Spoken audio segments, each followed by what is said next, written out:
Welcome to Watch Symposium. I'm Austin, and this is a paid video for Vincent. Vincent's back. You remember Vincent. If you don't, link in the description. Check out his first video. But Vincent wants to put together a three-piece collection, a JLC for a dress watch, an Omega Speedmaster, and a daily wearer, which he's decided is going to be a Rolex. And in fact, since the last video, well, apparently I killed his interest in Omega, and he's thinking of going Rolex instead of the Speedmaster. All right, so I'm doing my job here, I guess. All right, so he writes, "Hello, Austin. When I start thinking about the Rolex line overall, I realize that my first assumption to buy an Air King doesn't work for me. It feels like a compromise. I understand that if I want my one Rolex, it must be from a well-established line, Explorers, GMT, or Submariner." And Vincent, I hear you there, because look, there are a lot of watches I really like, but they just don't do it for me the same way as these models that you listed. The Milgauss, the Explorer, the Oyster Perpetual. I love the OP, but it's awesome, but it just is not a powerhouse punch of a Rolex watch. And so I hear you there, and I think that's a good move, because the Air King's a great watch, but as a one watch, I think you could, if you're gonna go for that daily wearer, go for a more punchy piece. You've realized that. I think it's a good move. To bring context to my story, I'm looking for a day-to-day watch that will be the cornerstone of my minimal collection. In other words, 90% of the time, it will be on my wrist, except the few occasions when a JLC Reverso is more suitable. In parentheses, important business meetings as a strict dress watch, etc. Each of the models below is perfection. I would be happy to have them without any doubts. There's no first, second, or third place. They are equal. The dilemma is I will be able to wear and enjoy only one of them. Actually two, but JLC is filling the void that Rolex doesn't. Okay, so he's going to list some pieces. Obviously, he is keen on all of them, and I know how that feels, and I know what the future holds for you, Vincent. You're probably going to want all of them in the future, but it's a noble effort trying to get that one piece, all right? And if you can stick to it, that's great. I really respect one watch guys, you know, the guy that really depends on one watch. I wish I was that guy. I'm trying to be, but I like watches too much. I think you might too, but noble effort. The first watch I'm considering is a Rolex 16710 with a Coke bezel. That's the GMT-Master II, and yeah, it's a beautiful watch. That's my favorite watch, to be honest. Functionally speaking, aesthetically it's this, but this, if I had to choose one watch for myself, this would be it, Vincent. It is gorgeous. I know that you prefer the black one, but the Coke bezel is the closest thing to my Grail watch that I can imagine. But I have two critical issues with it. First, two other models that have a similar appeal to me, which we'll talk about later. And second, I'm afraid that the 16710 isn't so applicable for everyday usage, especially because it feels too fragile compared to other options. It sounds stupid, he writes in parentheses, relating to Rolex, but it's just my feeling. I will come back to this model later, but consider this model as my Grail watch. All right, so is the 16710 weak? No. Look, a lot of people talk about the jingly-jangly bracelet, the rattly bracelet, the rattlesnake. It's just part of it, and I kind of like it. It's very light. It's very comfortable. Is it strong? It's strong. Is it a tool watch? It's a tool watch. Can it handle anything you throw at it? Yes, but it's a mechanical watch. Just don't drop it. Just don't bang it. But look, it can keep up with you, believe me. That watch has been in some precarious situations throughout its career, so it can handle it. It can handle it. Now, he talks about, yeah, my liking for the black over the Coke. Well, I like the black because I think it's a little bit more wearable with everything. But the Coke is so cool. The Coke, okay, we'll come back to the Coke, but the Pepsi's a little over the top. It's a little too colorful for me, but it's iconic. It's probably the most iconic of the GMTs. The Coke, it is just toned down a little bit, but you've got that beautiful bicolored bezel. So I like the Coke the most, but I just think that the black is wearable. But here's the thing, Vincent, if you get this watch, you don't have to choose. Well, okay, let's touch on that because that's one of the best things about this watch. It's so versatile and there's so many different looks. There are 6 different looks, all of them sanctioned by Rolex. You can get it on a Jubilee bracelet, on an Oyster. You can change out the bezel insert, black, Coke, Pepsi. If you live in a place like Japan, Rolex, the RSC will do that and they'll let you keep the parts. If not, you can travel to a country where they do that. And it makes the watch fun and versatile. And if it's a one watch and things get boring, you just throw it on a different bracelet, all right? Those bracelets are expensive, but you get a lot of mileage out of it just from the variations. And that's one of the best things about it, all right?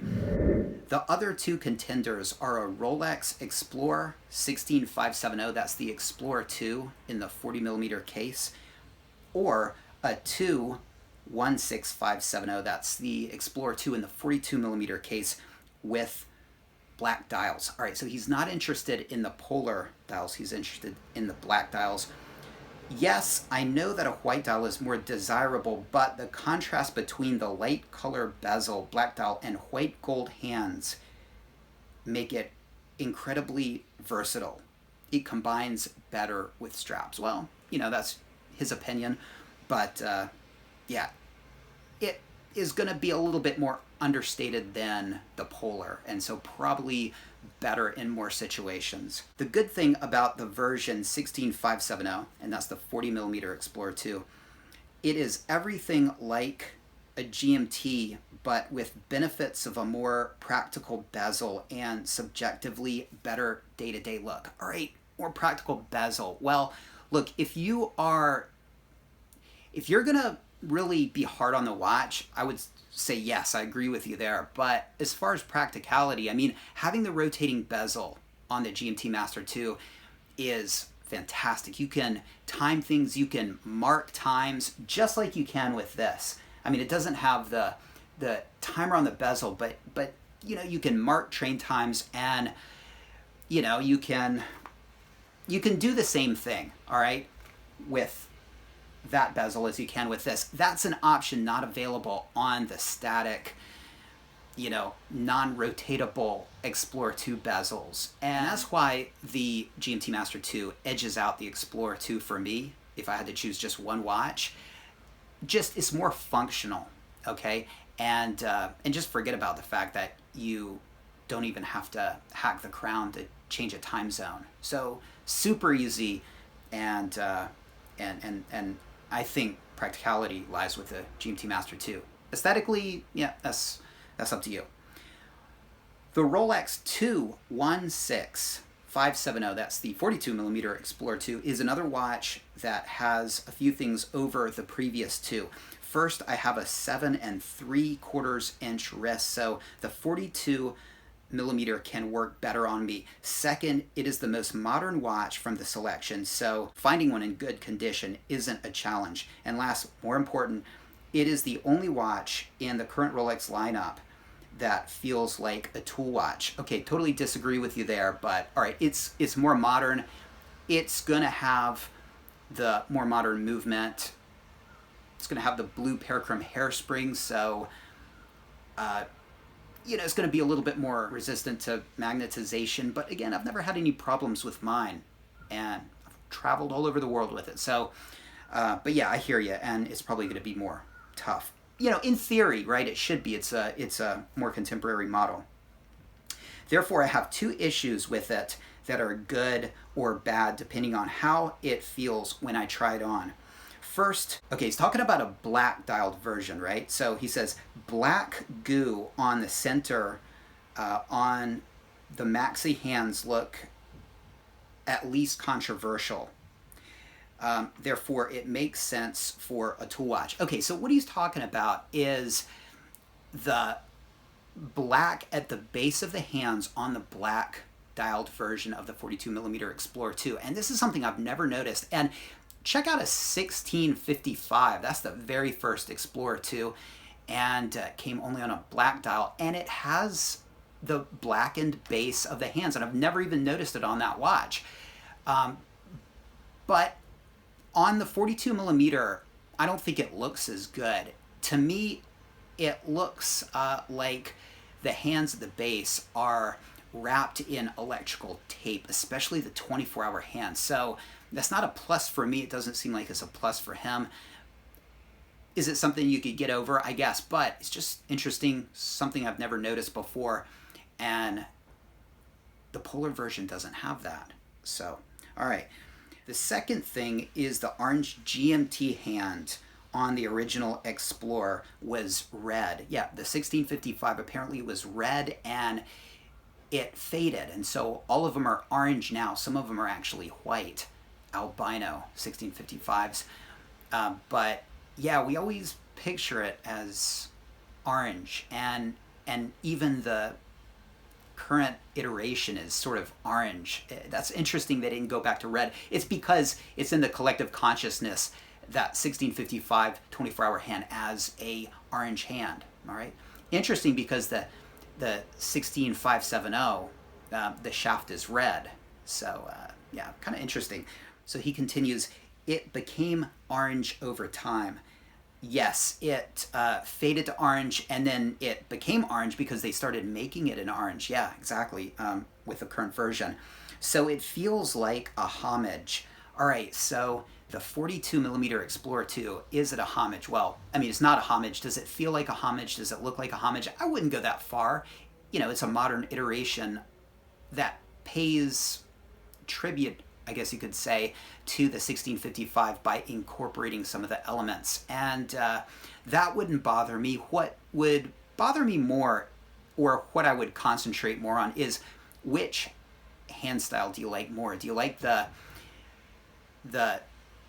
6-digit 42 millimeter Explorer 2 24-hour hand, or do you like the 5-digit? Now, for me, I like the 5-digit. The size there is a factor. But on a side note, it's very interesting because when the 1655 came out, the 1675 GMT was in production. And if you look at those side by side, they are completely different looking watches. The aesthetics were totally different. But somewhere along the way, those different aesthetics changed and they became very similar. And it happened with the Explorer 2 16550. All right. Now, the hands are the same, except on the Polar version of the Explorer 2, they're painted. The bracelet's the same, the case is the same, the dial is identical, except for the writing, and of course on the Explorer 2, you get the Polar version. And really the only difference is the bezel, okay? Just the bezel, that's it. It's essentially the same watch, and it's got the same movement, and you know, it's very interesting. Why did they do that? Why did they sacrifice the aesthetics and those differing aesthetics? Was it to save a buck on parts? I don't know. Was it because the 1655 was such a lemon, and they thought, well, if we make it more like our iconic GMT 1675, maybe people will like it. I don't know what the reason was, but I made a video about them recently, trying to differentiate the models. And so you can see that not only is it a tribute to the 1655, the Explorer 242 millimeter, but it also is, it gets away from the 16570 40 millimeter Explorer 2's similarity to the 16700, that's the GMT, or the 16710, the GMT-Master II. So you can see that in practice with the bigger case and the maxi hands, and with definitely the 24-hour hand. All right, he continues, I would add a 116720, okay, I think you mean a 116710 LN to the list. That's the ceramic GMT on the oyster bracelet with the polished middle links. the all black discontinued model. I love that. I mean, I must admit, I'm tempted by that watch on a regular basis. All right, he says, but it doesn't do a lot for me. It lacks the tool watch aesthetics of the Explorers and charisma of the 16710. I agree there. And those polished middle links, I have real issues with those. So I excluded it from my list. At the end, I have a new 3-watch collection. My collection was intended to combine 3 pieces: a daily watch, a dress watch, and a vintage piece. And the vintage piece was the Speedmaster. After your previous video, I understand that Omega isn't a watch for me. JLC Reverso Grand Date GMT keeps its place as the dress watch, but the other 2 have been changed. All right, so no longer is he talking about an Air King. By the way, the JLC, that's a fantastic dress watch. That's a lot of bang for your buck. It's like 2 watches in one. My only issue with it is that it's not as punchy as something like a Patek or a Lange or a Vacheron. But, you know, you're paying a lot just to have the name Patek or whatever on the dial. So, you know, I think you get more watch for your money with the JLC. So yeah, I can't in good faith say you should go Patek, because you can get just so much watch for the money with JLC, and it's like 2 watches in one with the, you know, reversible faces. So yeah, I think it's a good one, but yeah, I'm drawn to the Pateks. That's what I'd go for. All right, so I just had to throw that out, but it's a beautiful watch. All right, and he says, in the next few months, I will be trying to choose my day-to-day watch from a 16750, that's the Explorer 2 40mm, the 42mm Explorer 2. The more interesting watch is the third one. I want to bring a Rolex 16710, that's the GMT-Master II, with the Coke bezel as my third vintage watch. It is a watch for hoarding. Ugh, I know, believe you me. So my collection has become a combination of these pieces. Number 1, a Rolex 216750 as my daily wear, the JLC Reverso Grand Date GMT as a dress watch, and then number 3, the Rolex 16710 GMT-Master II with a Coke bezel as a vintage FU watch. You know, it's funny because it's a tool watch. It was always a tool watch, but it has become an F-off watch, hasn't it? All right. But I think that's a fantastic collection. That's awesome. Let me just go through it really quickly. Okay, so I think given your stature, your wrist size, and you seem to be drawn towards the 42mm Explorer 2. And I think that's a good idea, especially because it's going to give you some variation on the GMT-Master II, which you're planning to get. So you'll have the 40mm and the 42mm. That'll be great. I would encourage you to get the polar dial because you're already going to have the black dial on the GMT, but do what you will. Now, it's going to be a modern piece. It's going to be strong. I would get it before, I would get it before 2021 because Rolex is probably going to update that model. I don't know what that's going to mean for the Explorer 2 42mm or really any of the Explorer 2s. But if they put a ceramic bezel on the 2021 Explorer 2, I think you're going to see prices shoot up on all previous Explorer 2s. Are they going to do that?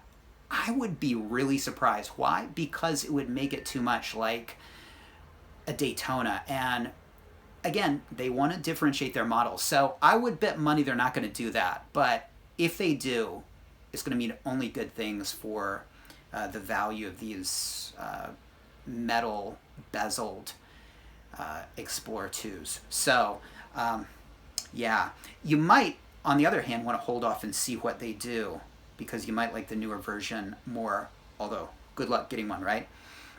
All right, number 2, the JLC Reverso. I've talked about that. That's a great watch. A lot of watch for your money. 2 watches in one. Functions. you know, it's a beautiful watch.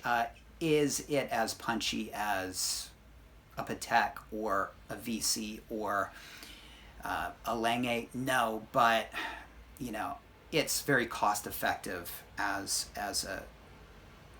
a good dress watch. So I think it's the prudent choice, but something inside me just cries out Patek. All right, but my God, getting the same complications on a Patek, it's gonna be just so much more, and this just is such a value proposition that my head is squelching my heart and saying it really is probably better to go with this JLC. All right, and then the Rolex 16710, awesome. It's an awesome vintage piece. It's not gonna be unwearable. It's totally going to be wearable. It's a strong watch. So it's a great vintage piece. Now, if you're talking like a 1675, or if you're talking a 6202, you know, 1953 Turnograph, which I looked at the end of the video before this, I'll put a link in the description to that video, then yeah, you got to be careful. You can't take it in water. You got to be careful with those really vintage watches, but this is a neo-vintage watch, and Rolex can service it. They can take care of it. It will be fine, so I wouldn't worry about that. But that's an awesome watch. I've got to say, God, they're so expensive, but they're really worth it, in my opinion. A lot of people would disagree with me and say that, you know, the real value proposition is in the Explorer 2s and the 40mm Explorer 2s, but you know, it's really about how these watches make you feel. And at the end of the day, I think the 16710 is a fantastic watch. I think that is a great decision and a very versatile piece with all the different aesthetics and looks that you can accomplish with it. So you may find that takes the place of your Explorer 2 as a daily wear on many occasions.